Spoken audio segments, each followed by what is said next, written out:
자, 미국 증시의 분위기를 생생하게 전해드리겠습니다. 이항영 월가이드 시간이고요. MTN 이항영 전문위원 함께하겠습니다. 어서 오세요. 네, 안녕하세요. 네, 안녕하세요. 지난주가 정말 핵심 주간이었었잖아요. 빅테크 기업들의 실적이 모두 다 나오는. 걱정했던 것과 달리 그래도 실적 발표 이후에 좀 시장이 올랐어요. 마지막이었던 금요일 어떻게 보셨어요? 네, 맞습니다. 아마존과 애플이 시장을 모처럼 주도하는 네네. 모습이었죠. 10% 넘게 아마존 같은 것들이 올라가면서 시장을 끌고 올라가면서 지난주에 3일 연속으로 상승세를 이어졌습니다. 주간 단위 물론 3대 지수 모두 상승하는 모습을 보여줬습니다. 나스닥 1%, S&P 500이 1.2%, 다우지수도 1%가 상승한 채 마감했습니다. 다만 섹터별로 보면 필수 소비재라든가요, 헬스케어가 약간 좀 밀리는 반면에 나머지 섹터는 대부분이 크게 좀 올라가는 모습이었고요. 특히 에너지라든가 임의 소비재 이런 것들이 많이 올라가는 모습이었습니다. 유가의 반등도 일단은 주목할 만한 부분이 되겠습니다. 그렇지만 조금씩 올라갔지만 여전히 시장을 뭐 크게 걱정할 정도는 지금 아직은 아니다라고 보셔야 되겠고요. 특히 일단 지난 금요일 날 시장이 많이 올라갔을 때 많이 올라간 데는 역시 실적이라는 것도 있겠지만 10년물 금리가 2.6%까지 진입했거든요. 네네. 이런 것은 결국 금리 하락은 뭐겠습니까? 결국 성장주에 대한 어떤 부담이 좀 완화될 수 있다는 거죠. 그래서 지금 돈을 잘 못 벌던 기업 아니면 돈을 예를 들어서 적자인 기업들도 약간 뭔가 꿈과 희망에 예를 들면 볼 수 있는 그런 여지가 생기는 그런 추세라고 일단 이해하시면 되겠습니다. 참고적으로 지난 7월 특히 6월 한 3주차부터는 성장주가 가치주보다 좀 앞서고 있거든요. 네네. 그런 흐름으로 일단 이해하시면 되겠습니다. 가장 시장 글로벌 금융시장 한마디로 우리가 이해할 수 있는 것이 달러의 방향성인데요. 달러가 지금 어찌되었건 조금씩 하락하는 모습 보이고 있습니다. 그건 천만 다행인 부분이 되겠습니다. 앞서 말씀드렸다시피 주간 2주 연속 상승했고요. 최근 4주 중에 3주나 올라가는 올해 들어서는 처음 있는 일입니다.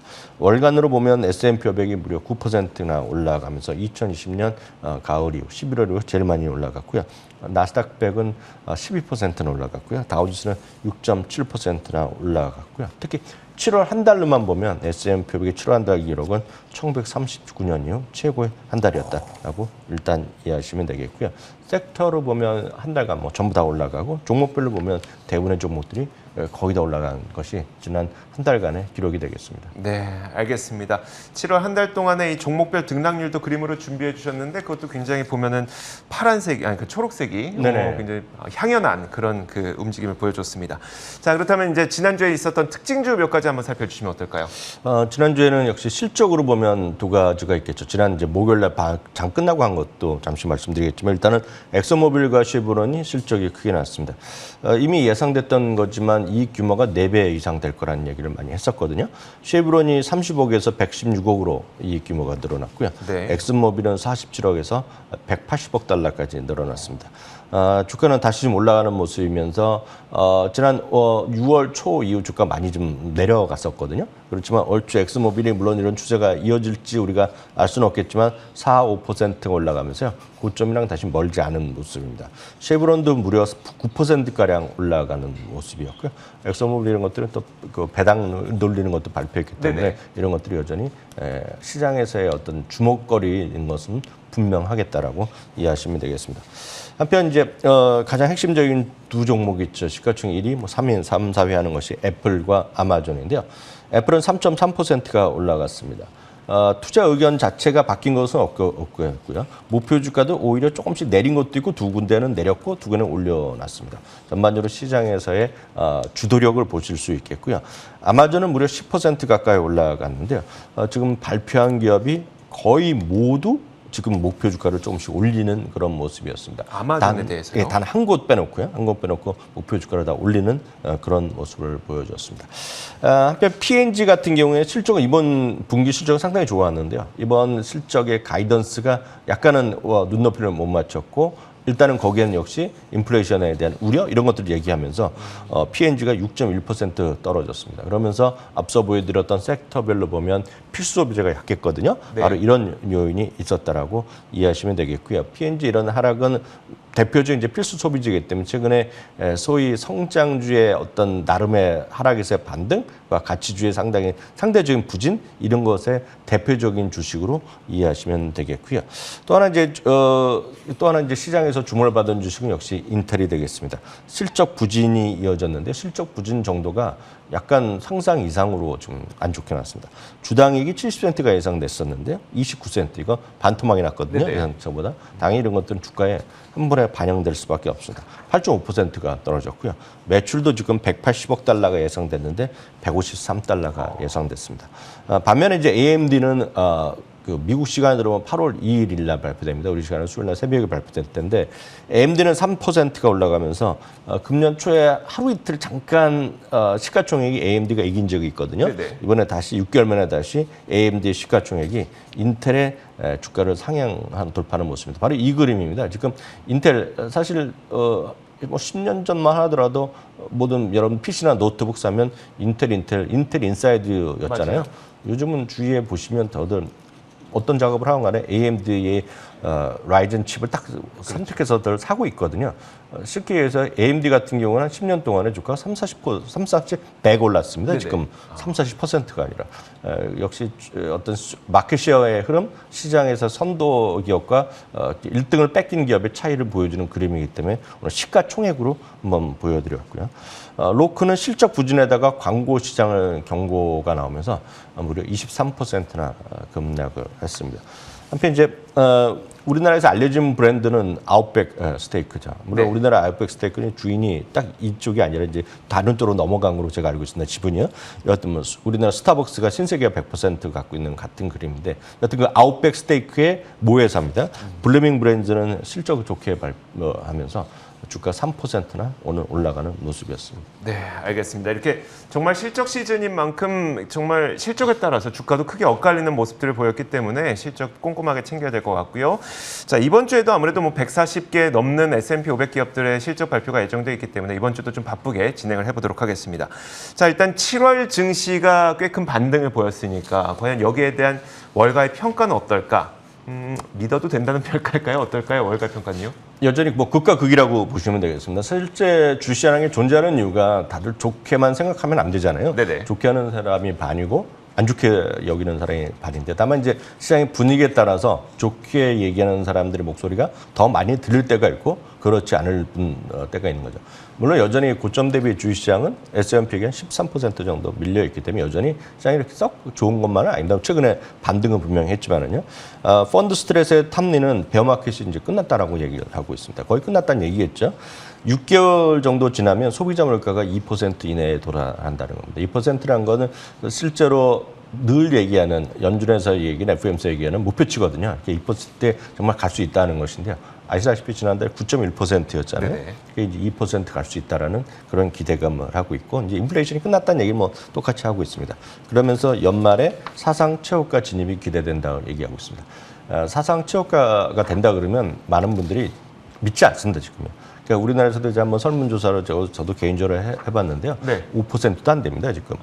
그러니까 네. 미국도 지금 10%가 안 됩니다. 연말에 갈 수 있다는 줄인데. 그러면 이제 그 탑리는 왜 그런 얘기를 하느냐 하면 아주 제가 가장 쉽게 말씀드리면 주가 이제 급락하는 시기가 있지 않습니까? 네. 이제 주가가 이제 급락하고 급 반등하는 시기인데요. 급락 하락 기간보다 반등 기간은 절반이었다는 겁니다. 평균적으로 보면 그만큼 하락이 10개월이었으면 반등은 5개월이면 끝나는 그런 논리를 이제 경험적으로 통계로 보면 그런 건 그릴 수가 있거든요. 네네. 그렇기 때문에 최근에 지금 하락이 지금 정확히 보면 이 지수를 보면 6개월째 이어졌거든요. 그러니까 정확히 보면 5개월 지나고 5개월 반 정도 이루어졌단 말이죠. 6월 16일이 저점이라고 보면은요. 네네. 그러면 이제 한 3, 4개월이면 올라갈 수 있고 회복될 수 있다는 그렇죠. 거죠. 그래서 이제 올해 안에 될 수 있다는 얘기를 하고 있습니다. ARK 인베스트의 캐시우드 같은 경우에도 일단은 지금 베어마켓이 거의 끝나간다는 얘기를 하고 있고요. 만약에 이게 끝나가면 다시 소위 그 성장주가 가치주를 이길 수 있는 그런 압도할 수 있다는 얘기를 하고 있습니다. JP모건 같은 경우에도 인플레이션이 이제 피크를 쳤다는 얘기를 하고 있고 성장주와 그리고 경기 민감주가 소위 가치주나 방어주보다 좀 더 매력적이다, 흥미롭다 그런 표현을 쓰고 있습니다. 그러면 이제 이들의 입장에서 보면 종목을 선택해야 될 텐데 이건 네. JP모건에서 뽑은 종목들인데요. 하락폭이 컸지만 여전히 자신들의 판단해서 매수 의견 종목들을 선별해서 10개 종목을 한번 선택해 봤는데요. 여기 보시면 처음 이 표부터 설명드리면 아마 좋아하시는 주식도 있겠지만 저까지 멀었다 하는 주식은 많이 있을 겁니다. 지금요. 팔란티어 같은 경우도 있고 스낵 같은 경우도 있고 예를 들어 진로 같은 건 형편없이 떨어졌거든요. 그러니까 그렇죠. 이런 것들이 이제 매수 의견인데 이런 것들을 종목을 선별하는 거를 좀 보여드리면 일단 주가를 한번 매치그룹 같은 거 보여드리면요. 매치그룹 같은 것도 지금 영성 분위기가 좋지 않습니다. 바닥이 아직 회복이 안 돼 있거든요. 그래서 이런 주식들은 이런 차트를 보시고 한번 느낌을 한번 확인하시고 그 다음에는 이익의 증가율이라든가 매출의 증가율 이런 것들이 올해 작년 대비 얼마만큼 좋아지고 향후 얼마만큼의 성장 여력이 있는지를 갖고 한번 판단하시면 좋겠고요. ASML 같은 경우는 주가가 제법 많이 반등했습니다. ASML이 좋다는 건 웬만한 분들 다 아시거든요. 그렇죠. 네. 이런 것들 같은 경우는 조금 더 부담 없이 여러분들이 이해가 되실 것 같고요. 줌 비디오나 월트 디즈니도 비슷한 관점에서 이해를 하시면 좋을 것 같습니다. 다만 이 종목들은 10개 종목 중에 저만 하더라도 서너 개는 괜찮아 보이는데 아직까지 자신 없는 것들이 있거든요. 네네. 그러니까 각자의 판단과 각자의 어떤 시각, 말씀드렸던 그런 팁을 갖고 이해를 하시고 좀 더 여러분들의 마음에 와닿는 것들, 확신이 드는 것들 위주로 하시면 될 것 같고 이런 좋다는 의견도 있지만 조금만 검색해 보시면 말도 안 된다는 사람들이 많이 있거든요. 대표적으로 뱅크 오브 아메리카는 지금 끝났다고 합니다. 이미요. 이번 반등은 끝났다고 얘기하고 있고 멀지 않았다라고 얘기하고 있습니다. 그런 것들의 가장 큰 차이는 제가 내일 기회가 되면 말씀드리겠지만 주가 이제 다 떨어졌지 않습니까? 네네. 고점 대비 떨어지고 나서 20% 이상 베어 마켓에 들어가 있는데요. 저희 한번 기억하실지 모르겠습니다만 리세션이 있는 시기와 네. 리세션이 동반하지 않았던 시기에 그래프를 보면 딱 아실 수 있습니다. 그걸 제가 리세션이 있을 때는 회복하는데 뭐 6개월 만에 네. 됐었지만 리세션이 없으면 거의 20몇 개월 걸렸었다. 네, 그렇죠. 그런 것들을 지수로 차이를 그려보시면 저도 한번 좀 작업을 하고 있는데 네네. 곧 준비되면 제가 내일 한번 보시면 금방 이해가 되실 것 같습니다. 그래서 그것은 리세션이 있는지 없는지 물론 뭐 요즘 기술적 리세션 얘기도 하고 있지만 그러니까 공시적 리세션이 됐을 경우 안 했을 경우에 근 차이가 딱 이 시점까지는 반등을 했거든요. 네네. 근데 그 다음에 다시 계속 가느냐 아니면 다시 재차 저점을 가느냐는 그런 차이였었다는 역사적 통계가 있기 때문에 이렇게 극렬하게 싸우고 있다라고 네네. 이해하시면 되겠습니다. 내일은 이제 눈으로 보여주신다는 네, 거죠? 내일 보여드리도록 알겠습니다. 하겠습니다. 내일 이 시간을 또 기대해 보도록 하겠습니다. 자, 이렇게 미국 증시의 분위기를 생생하게 전해드렸습니다. 이항영의 월가이드 시간이었고요. MTN 이항영 전문위원과 함께 이야기 나누겠습니다. 고맙습니다.